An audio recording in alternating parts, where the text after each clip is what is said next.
Austerity. It's big in Europe. It's getting big here. Everyone and the Prime Minister has been talking about it. But what is it? It's the common sense on how to pay for the massive increase in public debt caused by the financial crisis, mostly through the slashing of government services. First you take on debt, then you pay it off. Sounds simple, right? Unfortunately, it's never that simple because austerity confuses virtue with vice. Let me explain why.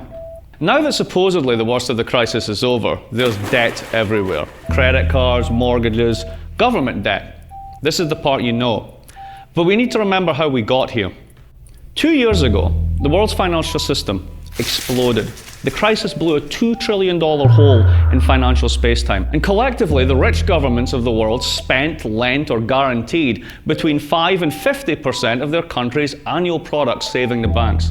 Given this, you might think that a period of austerity is a good idea. But to see why it's not, you have to think about the world as a series of balance sheets. I know, stay with me.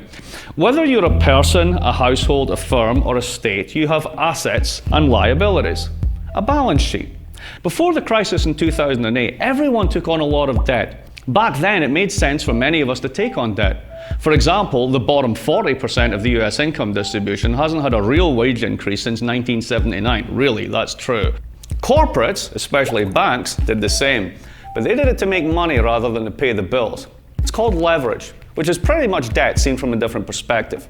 Levering up is a little like going double or nothing in blackjack. If you've taken on debt from a mortgage, you hope your house will increase in value.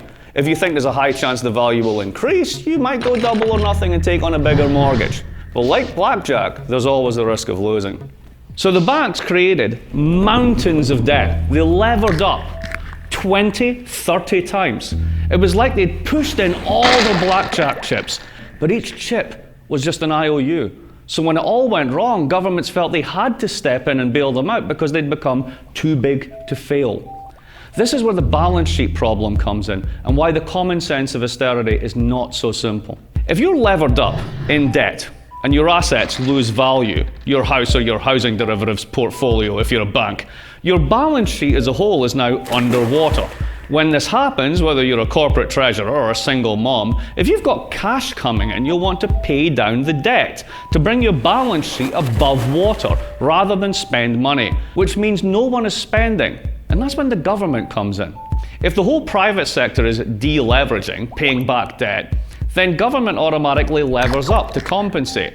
Tax revenue falls, so the deficit increases. Unemployment benefits kick in, and public consumption takes the place of private consumption. Now make no mistake, the problem is debt. There is too much of it across the board, and we need to clean those public and those private balance sheets. But all these pieces are connected.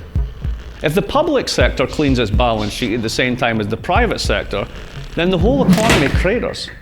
It's called a fallacy of composition. What's good for any one household or firm or even state is a disaster if we all try it at once. So why then have most governments of the world decided to do exactly this, and all at the same time? Well, remember that $2 trillion hole in space-time? The answer is that someone has to pay for it, and no one, especially the banks, wants to. So governments have to either increase taxes, difficult, or slash services, easier, especially when the policy has the common sense ring of virtue about it. Austerity, the pain after the party. But here's the kicker. The hangover of austerity is not going to be felt the same across the income distribution. Earlier this year, the Forum for the Governments of the World's Most Economically Developed States, the Group of 20, called for growth-friendly fiscal consolidation, which, like a unicorn with a bag of magic salt, is a nice idea but is pretty much bull. Precisely because this consolidation doesn't hit everyone in the same way. Remember those folks in the bottom 40% of the income distribution that didn't really benefit from the financial boom? All they got was debt and the illusion of prosperity. They're the ones that actually use government services, those services that are about to be so virtuously consolidated. Those at the top end of the income distribution, those who made the mess in the first place, don't. So where does this common sense virtue of austerity leave us? It leaves us in a cycle, where those at the bottom end of the income distribution pay for those at the top with the same stagnant and skewed incomes that now buy less in a more unequal and unstable economy. There's a term for this, class politics, and it usually ends badly.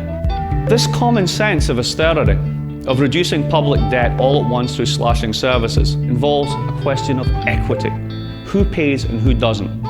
Those who made this mess won't, while those who already paid for it through the bailouts will pay again through austerity.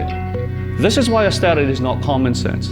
It's a nonsense, and a dangerous one at that.